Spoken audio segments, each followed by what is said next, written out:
Hello everyone. So I want to ask you, are you one of those parents whose child gets frequently angry and aggressive and you don't know how to deal with it? So we are going to talk about this in our today's video. क्या आपका बच्चा बहुत ज़्यादा गुस्सा करता है, चीखता है, तोड़फोड़ करता है और आपको नहीं पता है कि उसको कैसे संभालें?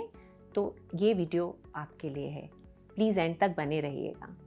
मेरा नाम डॉक्टर रितु है and I am a paediatrician, adolescent health expert and a life coach. I coach parents, teenagers, young adults and I work with families. And मेरा इंटेंशन है कि बच्चे और पेरेंट्स की जो रिलेशनशिप्स हैं वो बहुत स्ट्रॉन्ग हों और हमारे बच्चे अपने हाईएस्ट पोटेंशियल को रीच कर पाएँ, पहुंच पाएँ वहाँ तक. तो आज के इस एपिसोड में हम बात करेंगे एंगर एंड अग्रेशन के बारे में. बच्चों को गुस्सा क्यों आता है, वो इतना ज़्यादा अग्रेसिव क्यों हो जाते हैं, तोड़ फोड़ पर क्यों उतर आते हैं. तो सबसे पहले ये समझिए कि ये सब चीज़ें कुछ एज ग्रुप्स में ज़्यादा हो जाती हैं, जैसे टीनेज में बढ़ जाती हैं. सबसे पहले ये जानिए कि टीनेज एक ऐसा दौर है, like it's a transition phase, जब बच्चा बच्चे से किशोरावस्था की तरफ जा रहा है. Okay, so from childhood to adulthood, और उसका ब्रेन बहुत रैपिडली डेवलप कर रहा है और इस समय इमोशनल ब्रेन बहुत एक्टिव होता है. तो बच्चे जो भी एक्शंस लेते हैं वो इमोशन ड्रिवन होके करते हैं, इम्पल्सिव होके करते हैं. और उनका ब्रेन का जो आगे का पार्ट, प्री फ्रंटल कॉर्टेक्स, जहाँ से logical thinking, analytical thinking, reasoning आती है, क्या सही है, क्या गलत है, क्या अप्रोप्रिएट है, क्या अप्रोप्रिएट नहीं है, वो अभी पूरा डेवलप नहीं होता, जिसको डेवलप होते होते 25-26 साल लग जाते हैं.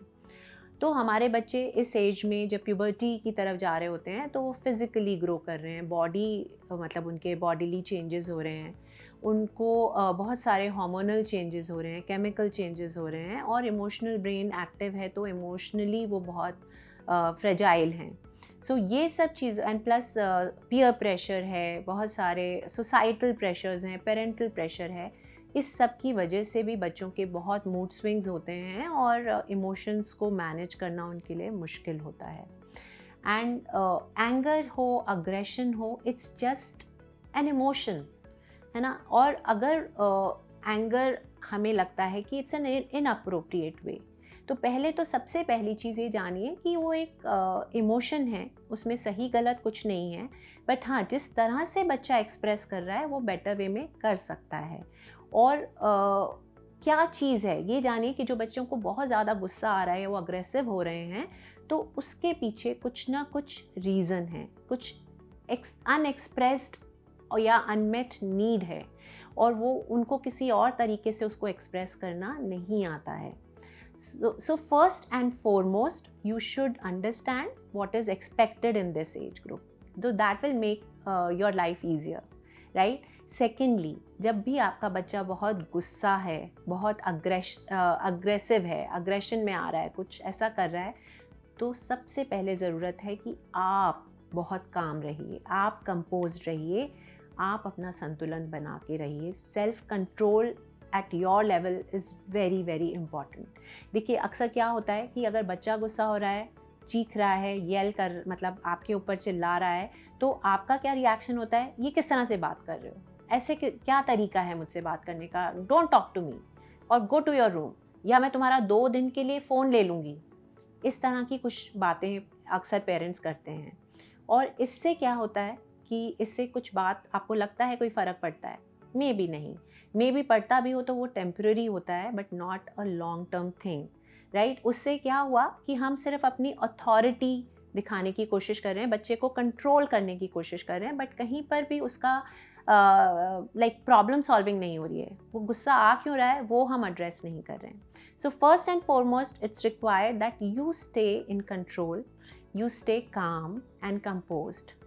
Second is, rather than making your child wrong कि वो गुस्सा क्यों कर रहे हैं, गुस्सा करना गलत है, आप उसके इमोशंस को वैलिडेट करिए, उसको समझिए, कनेक्ट करिए. That is most important and foremost important thing is getting connected to your child. और वो कनेक्शन कैसे आएगा, जब आप उसको अंडरस्टैंड करेंगे कि बेटा तुम गुस्सा दिख रहे हो, परेशान दिख रहे हो, या क्या हुआ है, इज़ एवरीथिंग ऑल राइट? सो इतना कहकर शायद आप थोड़ा चुप रहेंगे, थोड़ा उसको स्पेस देंगे, तो दैट कैन वर्क वंडर्स. उसमें child will feel heard and may be seen कि हाँ, मम्मी पापा शायद मुझे समझ रहे हैं. तीसरी चीज़, आप बच्चे को, जैसे मैंने बोला, थोड़ा सा स्पेस दीजिए. अगर बच्चा चिल्ला रहा है तो मे बी आप वहाँ से उस समय के लिए चले जाइए और उसको थोड़ा सा टाइम प्रोसेस करने के लिए दीजिए. कई बार क्या होता है कि हमारा बच्चा मैं एक एग्जांपल देती हूँ कि आपका जो बच्चा है उसको मॉडल्स बनाने का बहुत मतलब उसको he is sort of technical person and थोड़ा सा क्रिएटिव पर्सन है, और उसने एक मॉडल बनाया है ऑफ अ कार, एंड वो कार उसके अकॉर्डिंग स्टीम से या मे बी कुछ बैटरी ऑपरेटेड वो चलनी चाहिए.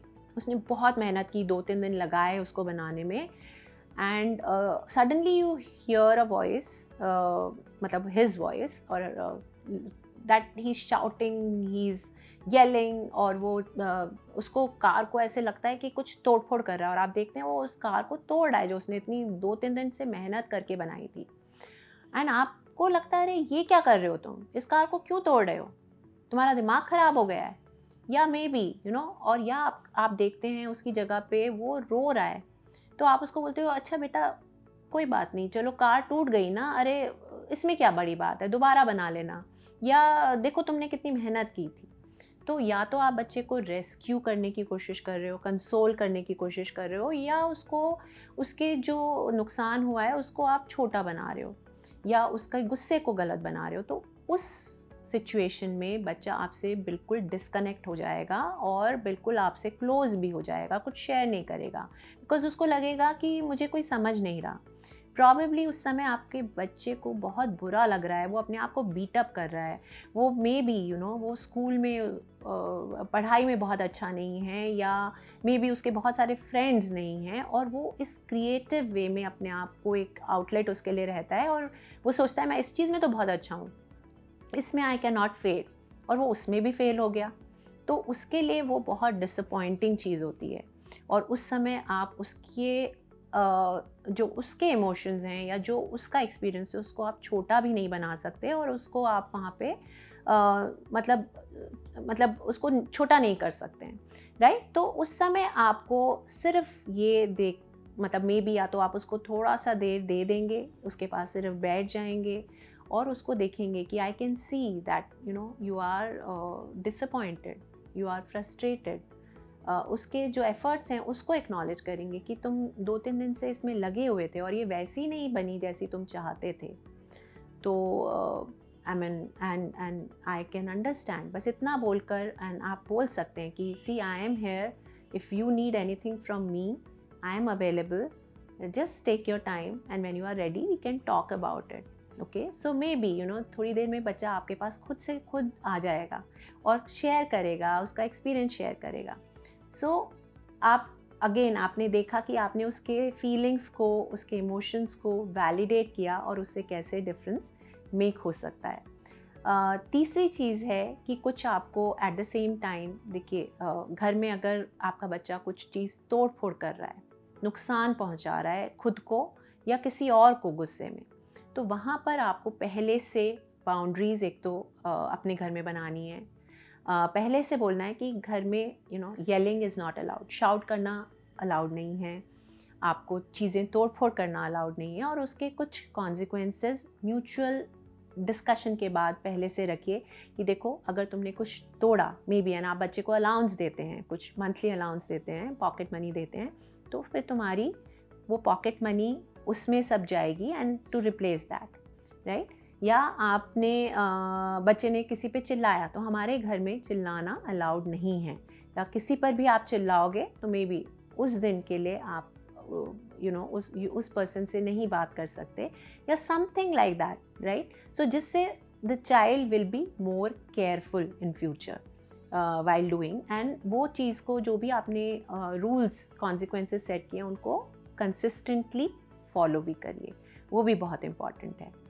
Next very important thing is that we teach our child how to manage their anger. और ये कब हो पाएगा? जब वो गुस्सा हैं तब आप उनको समझाएंगे तो कुछ फ़ायदा नहीं होने वाला, बिकॉज उस समय they are having intense emotions, और जब हमारे इमोशंस बहुत हाई होते हैं तो हमारा लॉजिक बिल्कुल लो होता है। उस समय हम कुछ भी समझाएंगे उनको नहीं समझ में आने वाला। तो जब वो शांत हो जाते हैं, जब वो काम डाउन हैं, तब आप उनके साथ बैठिए, बात करिए। उनको मे बी रियलाइजेशन तब होगी, वो खुद भी शायद अपने ऊपर बहुत प्राउड नहीं होंगे कि उन्होंने इतना गुस्सा किया। तो उस समय उनके साथ बैठकर डिस्कशन करिए कि अच्छा नेक्स्ट टाइम अगर ऐसी कोई भी सिचुएशन होगी फ्रस्ट्रेटिंग, इरिटेटिंग, जिस पर उनको बहुत गुस्सा आ रहा है, तो वो किस तरह से अपने गुस्से को एक्सप्रेस कर सकते हैं कोई पॉजिटिव वे में। एंड उनके साथ आप खुद से रोल मॉडलिंग करिए, खुद उनको लीड करिए। जैसे सपोज़ कोई फिज़िकल एक्टिविटी, आप इस चीज़ को भी बहुत ध्यान से ऑब्जर्व करते रहिए over the years, what is it that your child enjoys. Maybe आपके बच्चे को हाइकिंग पे जाना है, बहुत मज़ा आता है, ट्रैकिंग पे जाना, या भागना, जॉगिंग करना है, डांस करना, म्यूज़िक सुनना, वेट्स लिफ्ट करना, या किसी को घर में मतलब सारा कुछ सफाई करना वो अच्छा लगता है। किस तरह की एक्टिविटी आपके बच्चे को अच्छी लगती है, स्पेशली फिज़िकल एक्टिविटीज़। तो नेक्स्ट टाइम से बोल सकते हैं कि अच्छा अगर ऐसा अगली बारी होगा तो आप उस समय वहाँ से अपने आप को डिस्ट्रैक्ट करोगे या किसी और एक्टिविटी में इनफैक्ट इन्वॉल्व करोगे। तो अगर गुस्सा है तो आप उस समय कोई फिज़िकल एक्टिविटी जो भी उसे पसंद है वहाँ पर वो बच्चा खुद से वो करने लगेगा स्लोली, जब आपने शुरू से उसकी उस तरह से ट्रेनिंग की है, राइट। नेक्स्ट है कि सपोज़ आपका बच्चा आप पर चिल्ला रहा है ना, और आप या तो आप उसको यही बोलेंगे, this is no way to talk to me, just get out from here, और shut up, so again now what is happening here, एक तो आप खुद अपने ऊपर कंट्रोल नहीं रख पा रहे हैं and you are behaving in a similar manner. तो आप में और उसमें क्या फ़र्क हुआ? आप एक एडल्ट हैं, आप उसके रोल मॉडल हैं, your child is looking up to you, and आपके बच्चे आपको देख रहे हैं कि आप एज अ प्रोफेशनल कितने सक्सेसफुल हैं, या आप कोई मे बी स्पोर्ट्स में बहुत अच्छे हो सकते हैं, या आप किसी और एक्टिविटी में they say you as a winner. But इस फील्ड में उनको लगता है कि माई डैड और my mom is behaving just like me, और even they can't be in control. So वहाँ पर एक तो देखिए उससे कोई फ़ायदा नहीं होने वाला, ना बच्चे का ना आपका, ना कोई उससे सॉल्यूशन आपको मिल रहा है, and it's leaving a negative impact on your child. And कहीं ना कहीं आप भी अपने आप को कैच करिए कि you are not in control, आप भी अपने इमोशंस को कंट्रोल नहीं कर पा रहे हैं, which can be counter productive. So वहाँ पर आपने ऐसी कोई भी अगर सिचुएशन आती है तो first you don't react, you don't make it a power struggle. आपको अपने इमोशंस बिल्कुल एक तरफ रख के you just need to deal with the situation at hand. आप देख रहे हैं इस समय बच्चा गुस्सा है, तो प्रॉबेबली या तो आप वहाँ से चले जाइए थोड़ी देर के लिए और उसको बोल के जाइए कि सी, whenever you are ready, whenever you have calmed down, we can talk. I can see that you are angry with me or maybe about whatever. या आप वहाँ पर भी अपने आप को डिटैच करके maybe you can involve yourself in some other activity. Maybe आप you can just start reading a book, और maybe you can start doing some sketching. कुछ भी आप ऐसी एक्टिविटी करने लग सकते हैं, और जब आप इस तरह से बैठे हैं एंड उसको आपने इनविटेशन दिया है कि वो आपके पास कभी भी बच्चा आ सकता है, बात कर सकता है, you are there, you are available, तो आपका बच्चा आपके पास आके very soon you will see that your child will most likely join you, and the things will be in control. So mostly जब हमारे बच्चे गुस्से होते हैं तो वो खुद को बीट अप कर रहे होते हैं, खुद भी वो अपने मतलब उनको अच्छा नहीं लग रहा है कि हम ये सब कर रहे हैं, but they don't know how to deal with it. So we should give them other tasks where they feel in control. So जैसे मैंने बताया कि उनको उस समय गुस्से पे फोकस ना करें, उनको कहीं और डाइवर्ट कर दें जिसमें वो अपने आप को इन्वॉल्व करें। And the most important thing is कि मैं अपने और वीडियोज़ में भी बोलती हूँ कि खुद अपनी इमोशनल इंटेलिजेंस पे काम करें, खुद अपने इमोशंस को रेगुलेट करने पर काम करें. हम जब हम अपने बच्चों के रोल मॉडल्स हैं, they are doing what they see us doing. और एक बहुत ही अच्छी quote which I like to quote again and again is a child saying to a parent that what you do speaks so loudly that I don't hear what you say. आप जो करते हैं वो इतना ज़ोर ज़ोर से बोलता है कि आप जो कहते हैं वो मुझे सुनता ही नहीं है. So be your child's role model, do what you want them to do. Because and उसके साथ साथ अगर फिर भी आपको लगता है कोई ऐसा बिहेवियर है जो आप अपने आप से मैनेज नहीं कर पा रहे हैं, वो कंटिन्यू कर रहा है, बच्चे अपने आप को नुकसान पहुंचा रहे हैं या किसी और को नुकसान पहुंचा रहे हैं, so please don't hesitate from seeking expert help and professional help. Don't shy away from that. Okay, so that is for this video, that much.